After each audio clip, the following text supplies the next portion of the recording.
सातव्या मुलीची सातवी मुलगी या मालिकेच्या आजच्या भागामध्ये आपण पाहणार आहोत. नेत्रा आजींना सांगत असते की मी आणि इंद्राणी आत्या एका कामासाठी बाहेर चाललोय, तुम्ही स्वतःची काळजी घ्या. आणि त्यावर आजी हो म्हणतात. पण त्याच वेळी अस्तिका त्या ठिकाणी येते.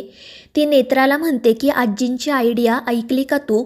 त्यावर नेत्रा विचारते कोणती? तर अस्तिका सांगते की आजींनी मला देवघरामध्ये पावडर टाकायला सांगितली आहे.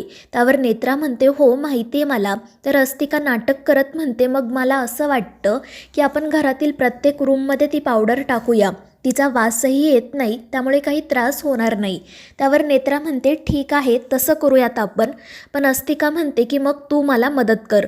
पण नेत्रा तिला सांगते की मला आणि इंद्राणी आत्यांना एका कामानिमित्त बाहेर जायचं आहे, त्यामुळे आपण हे काम उद्या करू. मात्र ते ऐकून अस्तिकाला संशय येतो.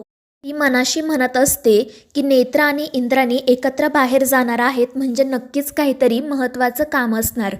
त्यानंतर नेत्रा तिच्या रूममध्ये जाते. ती अद्वैतला कॉल करत असते, पण अद्वैत कॉल रिसीव करत नाही. त्यामुळे मग ती फोन ठेवून बाहेर जाण्यासाठी निघते. पण चुकून त्यावेळी अद्वैत आणि रुपालीचा फोटो खाली पडतो. नेत्रा तो फोटो उचलण्यासाठी जाणार, पण त्याच वेळी तिला संकेत येतो आणि संकेतामध्ये तिला असं दिसतं की अद्वैत आजींच्या फोटोला हार घालत आहे. त्यामुळे नेत्राच्या पायाखालची जमीनच सरकते. ती खूप घाबरलेली असते.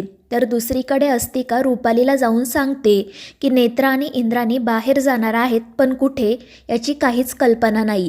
त्यावर रुपाली म्हणते की त्या दोघीजणी नक्की कुठे जाणार आहेत हे आपल्याला शोधून काढायलाच हवं. आणि मग त्यानंतर तिच्या लक्षात येतं की अस्तिका तिला मनोरमाच्या शक्तीबद्दल सांगत होती, त्यामुळे तिची खात्री पटते. नेत्रा आणि इंद्राणी मनोरमाची शक्ती मिळवण्यासाठीच प्रयत्न करणार. तर अस्तिका म्हणते की मी सुद्धा त्या दोघींच्या पाठोपाठ जाते. मात्र रुपाली म्हणते की तू घरामध्येच थांब, मी त्या दोघींच्या पाठोपाठ जाईल आणि त्या काय करत आहेत ते बघेल. आणि त्यानंतर ती हसतच अस्तिकाला सांगते की आता या घरामध्ये एक बळी जाणार आहे, त्यामुळे तुला घरातच थांबावं लागेल.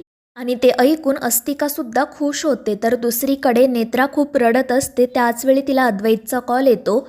अद्वैत तिला विचारतो की काय झालं नेत्रा, तू मगाशी फोन केला होता? त्यावर नेत्रा रडतच सांगते की साहेब मला संकेत आला होता. तर अद्वैत विचारतो की नेत्रा नक्की काय दिसलं तुला संकेतात? आणि त्यावर नेत्रा फक्त आजींचं नाव घेते. पुढे ती काही बोलूच शकत नाही. तर दुसरीकडे केतकी आणि आजी गप्पा मारत बसलेल्या असतात. केतकी आजींना विचारत असते की तुम्ही आजकाल रूममध्येच का बसलेल्या असता, बाहेर का नाही येत? त्यावर आजी तिला सांगते की जेव्हापासून मला रुपालीचं कळलं आहे ना, तेव्हापासून मला खूप भीती वाटते. ती समोर आली तर मनात धडकी भरते. त्यामुळे मग असं वाटतं की मी बरी आणि माझी रूम बरी. त्यावर केतकी म्हणते की रुपाली वहिनी पुन्हा तुमच्यासोबत बोलायला आली होती का? त्यावर आजी सांगते नाही, पण मला तिची खरंच खूप भीती वाटत आहे. तर केतकी त्यांना धीर देत म्हणते की आई तुम्ही काही काळजी करू नका. जर तुम्हाला एकटं वाटलं तर तुम्ही मला किंवा फाल्गुनीला इथे बोलावून घ्या, किंवा मग तुम्ही आमच्या रूममध्ये गप्पा मारण्यासाठी या. आणि त्यावर आजीसुद्धा हो म्हणते. त्याचवेळी नेत्रा त्या ठिकाणी येते. ती घाबरूनच आजींकडे बघत असते. त्यामुळे आजी तिला विचारतात की काय झालं, आतमध्ये ये तू. त्यामुळे नेत्रा आतमध्ये जाते.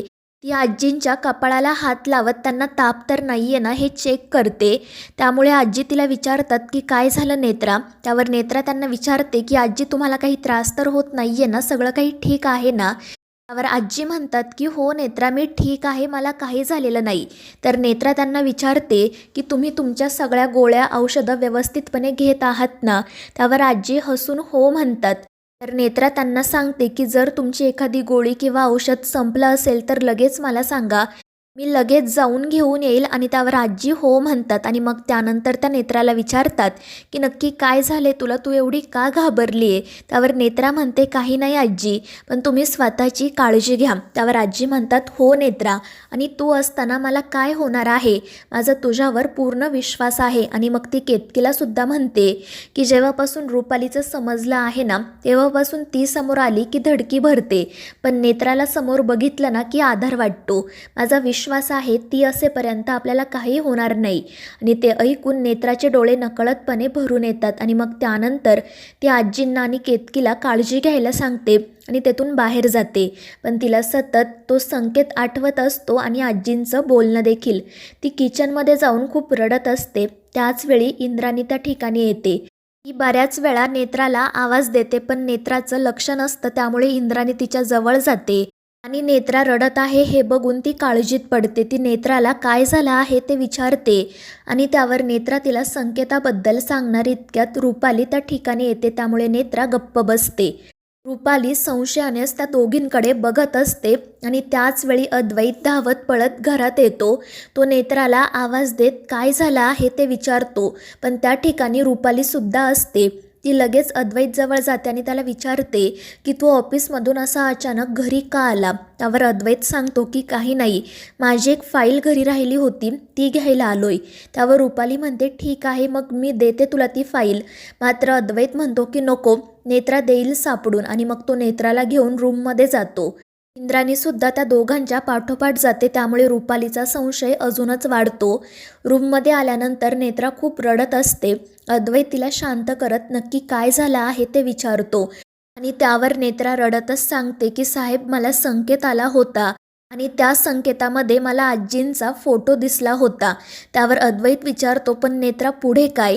त्यावर नेत्रा रडतच सांगते की साहेब तुम्ही आजींच्या फोटोला हार घालत होता आणि ते ऐकून अद्वैतच्या पायाखालची जमीनच सरकते.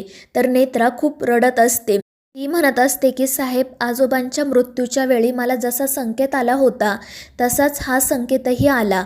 अद्वैत तिला विचारत असतो पण नेत्रा तुला अजून काही दिसलं का.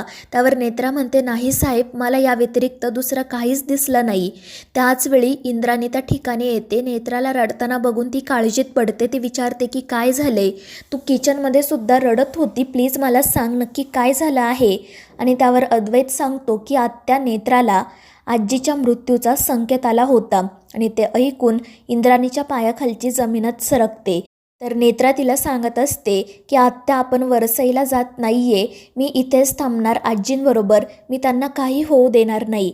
आणि मग त्यावेळी इंद्राणी तिला समजावते की नेत्रा तुला जो संकेत आला आहे तो खरंच खूप धक्कादायक आहे, पण आपलं वरसईला जाणंसुद्धा तितकंच महत्त्वाचं आहे.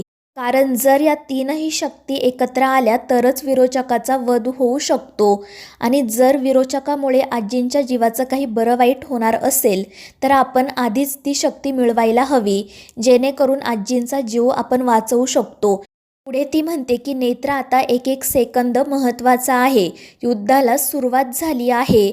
जर आपण लवकर काही केलं नाही तर याहीपेक्षा भयंकर काहीतरी घडू शकतं. आणि त्यावर नेत्रा म्हणते की आत्या कदाचित हे सगळं काही तो नागच करणार असेल, कारण आपण आजींना सांगितलंय की तुम्ही रूममध्येच बसा. मात्र मागच्या वेळी तो नाग त्यांच्या रूममध्येच आला होता आणि त्यांना दंश करण्याचा प्रयत्न केला होता. आणि मग ती घाबरून म्हणते की मी आजींना एकटं नाही सोडणार, मी त्यांच्यासोबतच थांबणार. मात्र त्यावेळी अद्वैत तिला धीर देत शांत करतो. तो नेत्राला समजावतो की प्रॅक्टिकली विचार कर, तुला जे भविष्यात घडणार आहे तेच संकेतामध्ये दिसतं ना, आणि जे तुला दिसलं आहे ते कधी ना कधी घडणारच आहे. मलासुद्धा या सगळ्या गोष्टीचा खूप त्रास होत आहे, पण हे युद्ध आहे आणि या युद्धातील आपण सगळेजण सैनिक आहोत. आत्ता जे काही म्हणत आहे ते अगदी बरोबर आहे. तू वरसईला जा आणि मनोरमा आजींची शक्ती मिळते का ते बघ. मी आजीजवळ थांबतो. तो नाग तसंही माझं काही वाकडं करू शकत नाही, त्यामुळे मी आजीला काही होऊ देणार नाही, माझ्यावर विश्वास ठेव. तर मित्रांनो, या मालिकेच्या पुढील भागांच्या अपडेट्ससाठी आपल्या चॅनेलला सबस्क्राईब करा.